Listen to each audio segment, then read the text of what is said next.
بسم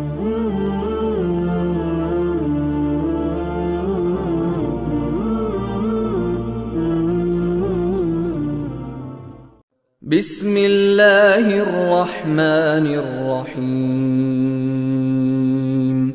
إذا زلزلت الأرض زلزالها وأخرجت الأرض أثقالها وقال الإنسان ما لها يومئذ تحدث أخبارها بأن ربك أوحى لها يومئذ يصدر الناس أشتاتا ليروا أعمالهم فمن يعمل مثقال ذرة خيرا يره